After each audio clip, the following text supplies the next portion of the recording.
However, it appears that being black in Hollywood comes with a hidden contract, the one-strike rule. In 2019, Jonathan Majors would find himself in the lineup of up-and-coming leading black actors when he would hit the screens in the Joe Talbot film, The Last Black Man in San Francisco. Soon after, he would then star in the HBO series Lovecraft Country, followed by Netflix's The Five Bloods and The Harder They Fall. At the top of 2023, Jonathan Majors was not only the biggest rising black actor, but he was easily the hottest upcoming actor by appearing in the hit films Ant-Man and the Wasp and Creed 3 in theaters simultaneously. Majors was on top of the world. Fast forward to December 19, 2023, he would find himself guilty of reckless assault in the third degree and guilty of harassment, with his ex-girlfriend being the victim.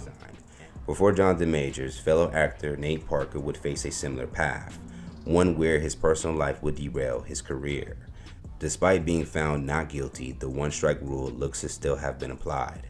While promoting his film 2016, Birth of a Nation, the story of Nat Turner, it was revealed that Parker, nearly 17 years before the film in 1999, would be accused of rape, along with co-writer of the film Jean McGianni Celestin at the age of 19, while both were students at Penn State.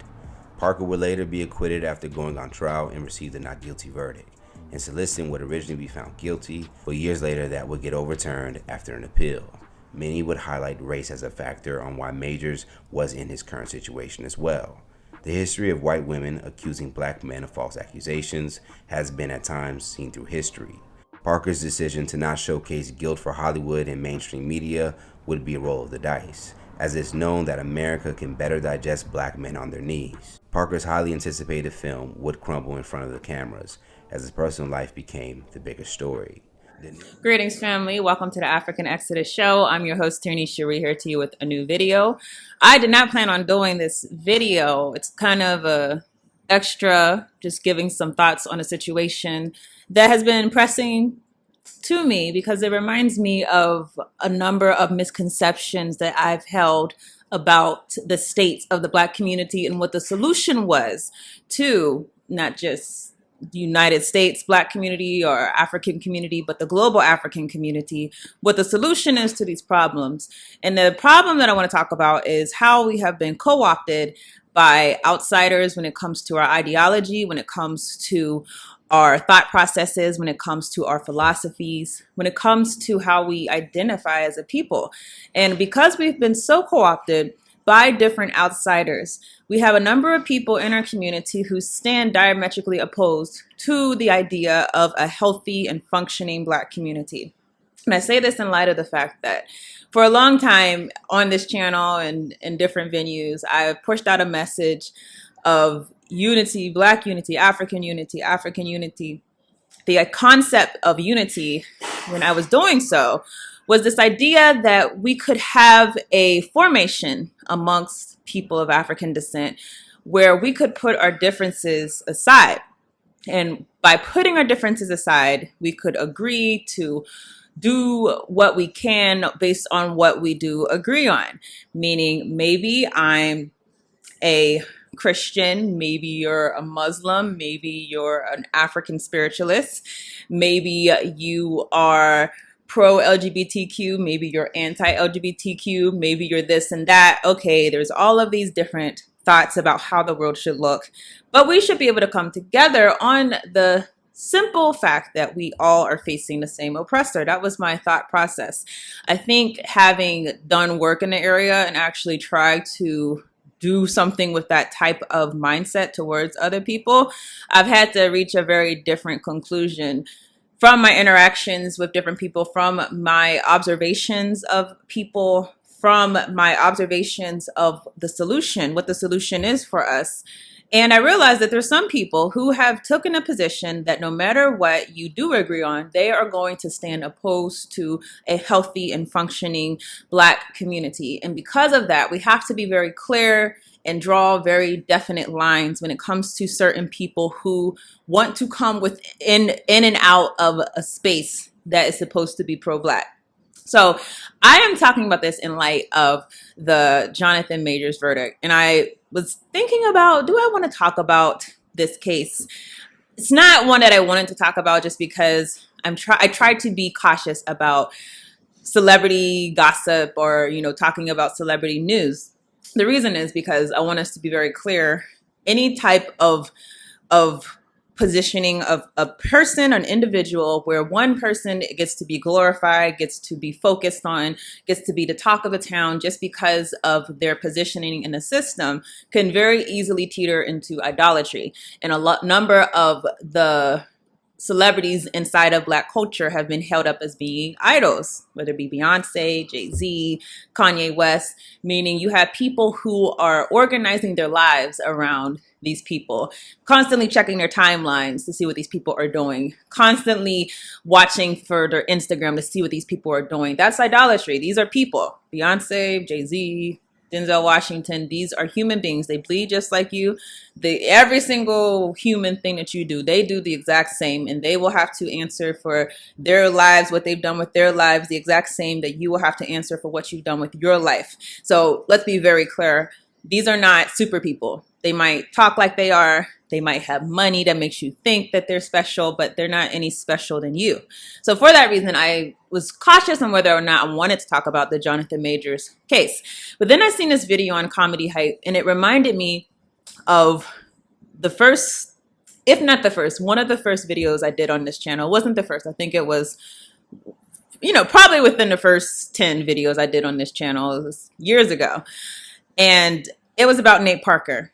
And I remember how upset I was when I saw the reaction of a segment of people who I thought should be aligned with the cause of seeing, okay, Nate Parker is clearly being railroaded.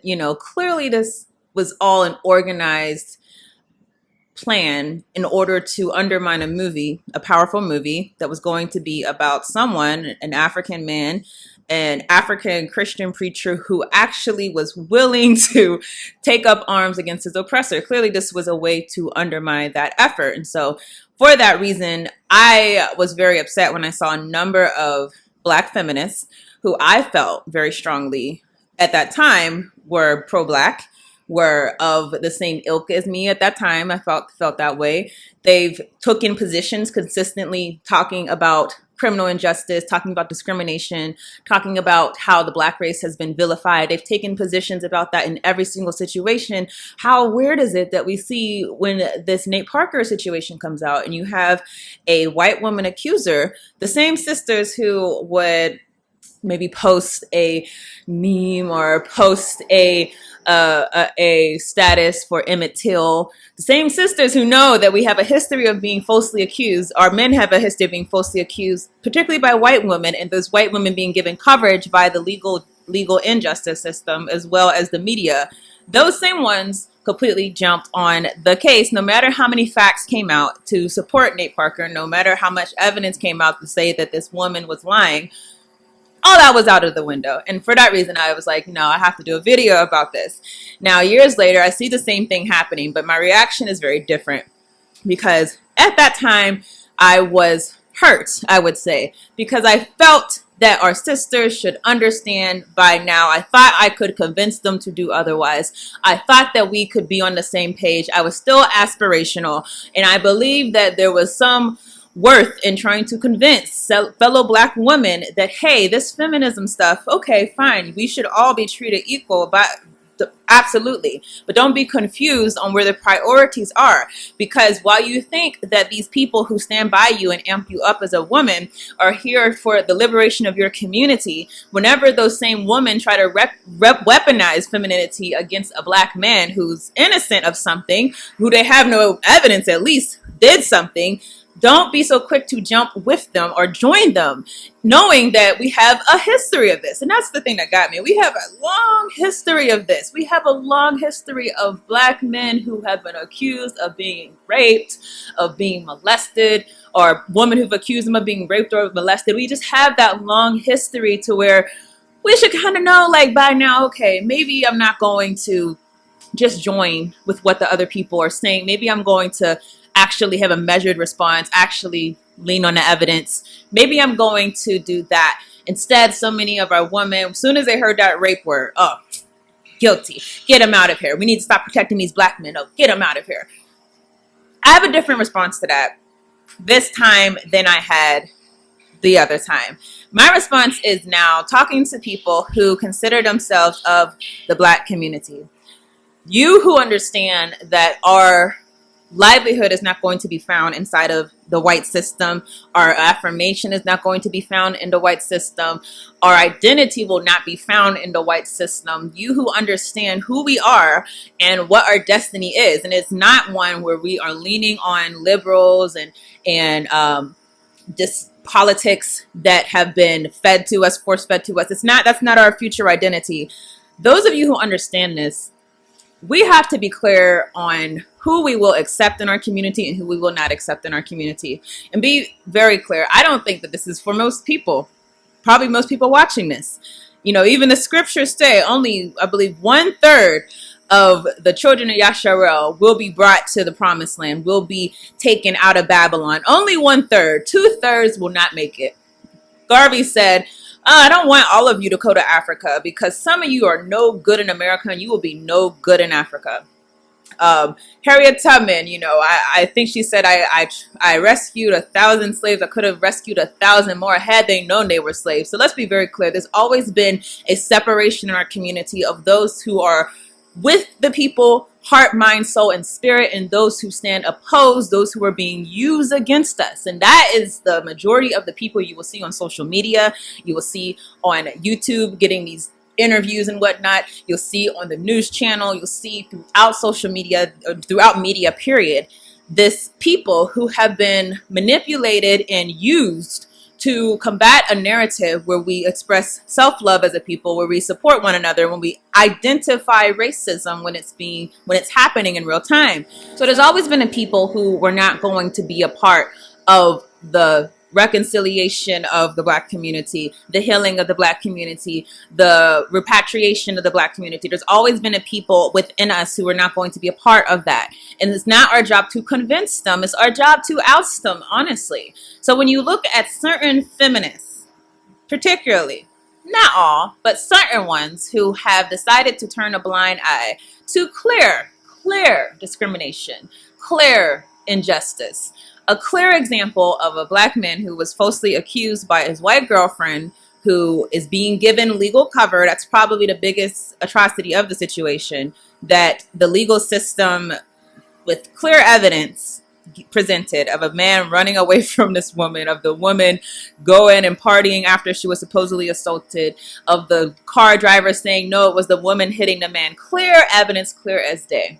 So many people have decided that they're going to jump on their feminist side, but guess what? Those same people, whenever it's a Black man who's going to be killed by the police, those ones will be the ones to jump inside of the pro-Black side. And I say that because I've been inside of the nonprofit sphere. I've been not just in an organizational capacity, in a work capacity, and it's full of feminists. It's full of feminists who peddle these same anti-Black men narratives.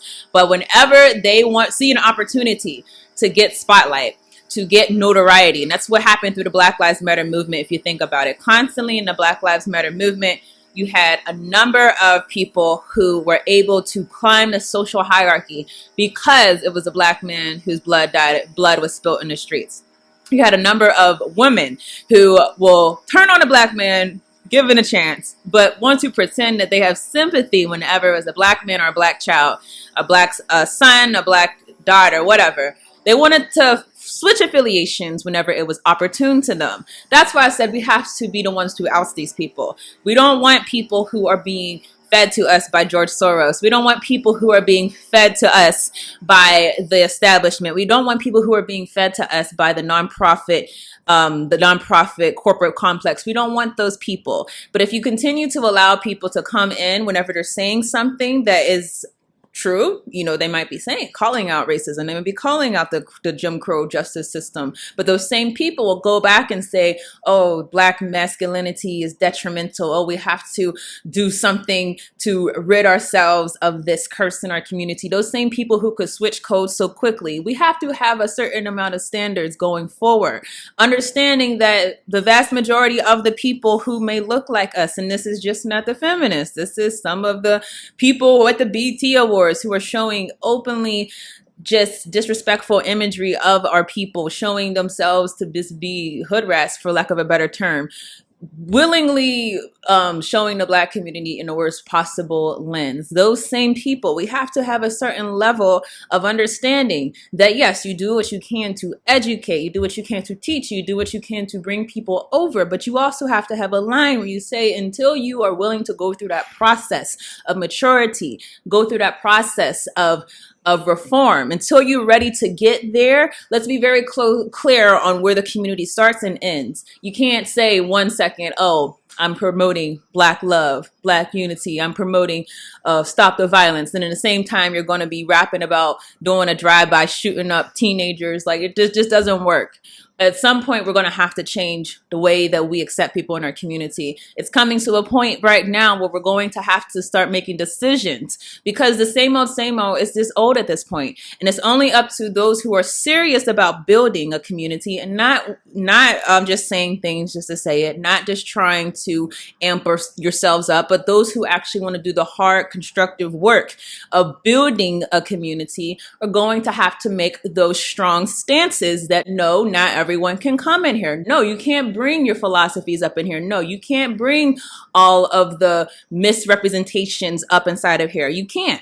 We have to have a level of standards where we're not going to accept people to just come in and come out just because they have the money and the backing by the nonprofit spirit, by Bill Gates, by George Soros, by all these people who are infiltrators. We can't allow those people to come in anymore, because if you understand, even let's just go back to George Soros, that is an infiltration mechanism. Open Society, all of these nonprofit, the Ford Foundation, all these foundations, they are co-optation of our movements, co-optation of our conversation.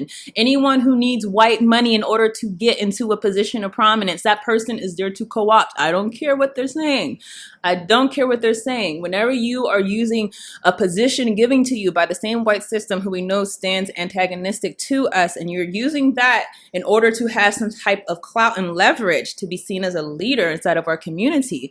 Let's be very clear. There's a leader in our community that comes out of the grassroots movement, and not by the white money that is associated with the institutions that enslave us. So I don't care who you have been listening to, whose books you have been reading. You only have to look at history. The Black community does not exist without the Black man any more than it does without the Black woman, period. And if you have a mentality to where you can demonize a Black man the same way that the white system would demonize a Black man, then you're of no utility to us. You're of no utility to us. So you should go where you are of utility to. Go to the white circles, go to your white feminists and intersectionality crowd, go with them and talk about how you're a disenfranchised Black woman and how everyone hates you, and go talk about amongst your people, because those are your people. I am absolutely against anyone who talks bad about Black women the same way I'm against anyone who talks bad about Black men. We have to be very clear that anyone who would talk about a segment of the Black community has told themselves, has outed themselves as being an agent and one who's not worthy to be counted of us. That doesn't mean that they won't come back. It doesn't mean that they won't understand later on, but we have to be very clear in the here and now, politically and socially and spiritually. People are aligning themselves with us for opportunity and for opportunity alone. And unfortunately, one of the most important foundational pillars of the Black community have been weaponized against us by our white oppressors. Now, I'm very sure in the future we're going to go more into detail about how this weaponization occurred, but for now I just want to be very clear that we have to have standards as a community. If you are confused about how much we need our Black men just as much as we need our Black women, and we need our Black men not just to be there but to lead this movement, and I'm sorry some of you want some type of watering down of that concept. Look at the history. Malcolm X, Marcus Garvey, Martin Luther King. There's a reason why these people were demonized. There's a reason why the system had to get these people out of here. It's because they were Black men who were able to be a threat, direct threat to the system of white supremacy. Now, Black women, we do stand as a threat to that system. But if you think you're the same threat as a Black man, then you're just not being self-aware of your capacity as a woman. many of us got caught up into all that hype when Disney put out that movie showing black women kicking men's butt. Let's be very clear about something. Yes, black women stood as warriors in Africa many times in history, but that is not the norm. And don't pretend that it's the norm. The same way that some of you will rightly and justly point at a man who puts his hands on a woman and say, you have a disproportionate amount of strength to where you are not justified to ever put your hands on a woman. That same way, you have to understand that the black man is in a physical position, a leadership position because of that, where there's no amount of watering this message down. The black man is the biggest threat to white supremacy. Now, the black man on his own is not at his full capacity.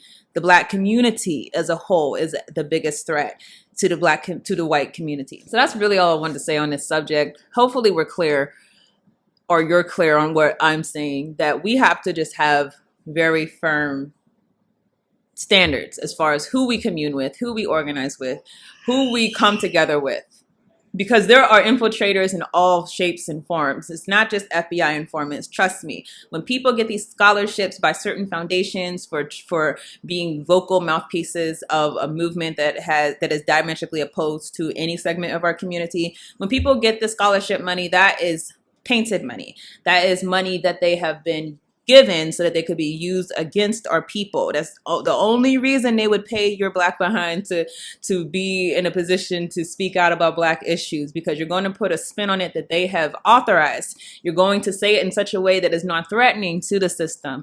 And any thought process that negates the role of black men inside of black liberation, that is absolutely one that is going to debilitate our ability to organize, and not just organize, but strengthen and build as a community collectively. So I'm sure this won't be popular with a lot of you. I'm fine with that. And understand, I'm fine with you going the other way. I'm fine with you going amongst yourselves. I'm fine with you feeling like you don't want to listen to this channel anymore, because as I said, I'm in a different mindset now. I'm not in this mindset of uniting with people just because you're black. We can unite in that if something wrongful happens to you, I can say, yeah, regardless of what I think about that person, what they're dealing with is wrong. But we can't unite as far as building a community, because you're standing diametrically opposed to what community is. If you're standing opposed to the idea of the black man who is the leader of the community, whether you like it or not, occupying a space of strength and resilience inside of a collective community where the black community is going to be whole and not torn apart. So that's all I have to say on that. Thank you all for watching. I will see you all, Yah willing, in the next video.